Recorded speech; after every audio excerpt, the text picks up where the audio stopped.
ఈ ప్రపంచంలో బలవంతుడు ఎప్పుడూ గెలవడు. కేవలం బుద్ధి, బలం ఉన్నవాడు మాత్రమే సామ్రాజ్యాలను ఏలగలడు. ఒక సదాశిధ బాలుడిని అఖండ భారత చక్రవర్తిగా మార్చిన ఆ మేధావి ఎవరో తెలుసా? ఆచార్య చాణక్య. ఆయన చెప్పిన మాటలు కేవలం పుస్తకాల్లోని నీతులు కావు. ఈ రోజుల్లో మీరు సక్సెస్ అవ్వడానికి పదునైన ఆయుధాలు.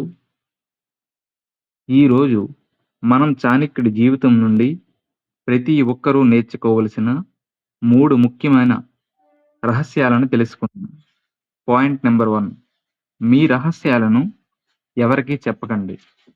మొదటి రహస్యం, మీ బలహీనతను, మీ గమ్యాన్ని ఎవరికీ చెప్పకండి. చాణక్యుడు ఏమంటారంటే, మీ మనసులో ఉన్న ప్లాన్స్ని ఇతరులతో పంచుకోవడం అంటే మీ చేతులతో మీరే మీ శత్రువులకి ఆయుధాన్ని అందించడమే. మీ బెస్ట్ ఫ్రెండ్ రేపు మీ శత్రువు కావచ్చు. కాబట్టి మీరు ఏం చేయాలనుకుంటున్నారో మీ సక్సెస్ ద్వారా మాత్రమే ప్రపంచానికి చూపించండి. అంతవరకు సైలెంట్గా ఉండండి. పాయింట్ నెంబర్ 2, గతాన్ని వదిలేయండి. రెండవది, గతం గురించి ఏడవడం ఆపండి.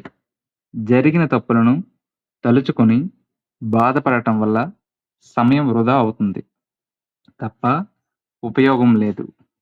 బుద్ధివంతుడైన వాడు గతంలో జరిగిన పరాజయాల నుండి పాఠాలు నేర్చుకున్నాడు. వర్తమానంలో కష్టపడతాడు.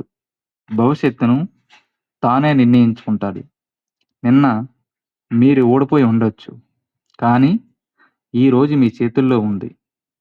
పాయింట్ నెంబర్ 3, భయాన్ని ఎదుర్కోండి. మూడవది, భయాన్ని చూసి పారిపోకండి, దాన్ని అంతం చేయండి. చాణక్యుడి నీతి ప్రకారం భయం మనకు దూరం ఉన్నంత వరకే దానికి పవర్ ఉంటుంది. అది మన దగ్గర వస్తుంది అని తెలిసిన వెంటనే దానిపై దాడి చేసి దాన్ని అక్కడే ఖతం చేయాలి. భయం అనేది ఒక భ్రమ మాత్రమే. మీరు దేనికైనా భయపడుతున్నారో దాన్నే ధైర్యంగా ఫేస్ చేయండి. అప్పుడే విజయం మీ బానిస అవుతుంది. గుర్తుపెట్టుకోండి ఫ్రెండ్స్, సింహానికి ఎవరూ రాజ్యాభిషేకం చేయలేరు. అది తన సొంత బలంతోనే అడవికి రాజు అవుతుంది. మీ జీవితానికి మీరే రాజు. ఆచార్య చాణక్యుడి ఈ 3 సూత్రాలతో మీకు ఏది బాగా నచ్చిందో కింద కామెంట్ చేయండి. ఇలాంటి మరిన్ని మోటివేషన్ వీడియోల కోసం ఇప్పుడే మా ఛానల్ని లైక్ చేసి సపోర్ట్ చేయండి.